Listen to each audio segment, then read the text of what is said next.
అసలు సంక్రాంతి అంటే మీనింగ్ ఏంటో తెలుసా? ఒక నూతనమైన కాంతి. సూర్యుడు మకర రాశిలో ప్రవేశించడాన్ని మకర సంక్రాంతి అంటారు. సంక్రాంతి అంటేనే మనకి గుర్తుకు వచ్చేది పిండి వంటలు, గాలిపటాలు, కోడిపందాలు, రంగురంగుల ముగ్గులు. గాలిపటాలు ఎగురవేసే ఆచారం ప్రజలు సూర్యరశ్మికి గురి కావాలనే పురాతనమైన ఆలోచన నుంచి వచ్చింది అని చెప్తారు.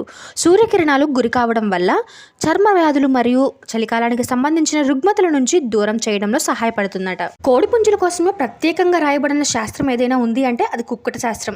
సంస్కృతంలో కుక్కటం అనగా కోడిపుంజు. అయితే ఈ శాస్త్రాన్ని ఎవరు ఎప్పుడు రచించారో తెలియదు, కానీ ఉభయ గోదావరి జిల్లాలో ఈ కుక్కట శాస్త్రాన్ని బేస్ చేసుకొని కోడిపుంజుల సంరక్షణ, ఏ టైంలో పందెం వేయాలి, పుంజుల వర్గీకరణ, కోడిపుంజుల జాతకము, జన్మ నక్షత్రం లాంటి విషయాలు ఈ శాస్త్రంలో ఉంటాయట. ఇక కోడిపుంజుల రకాలైతే కాకి, సేతు, పర్ల, సవల, కొక్కిరాయి, డేగ, నెమలి, కౌజు, మైల, పూల, పింగళ, నల్లబోర, ఎర్రబొడ, ముంగీస, ఆబ్రాసు, గేరువ. అయితే ఎక్కువగా కాకి, పచ్చకాకి, కాకి నెమలి, డేగ ప్రసిద్ధి అండ్ కాస్ట్ కూడా చాలా ఎక్కువ. సంక్రాంతికి మీ ఫేవరెట్ ఏంటో కామెంట్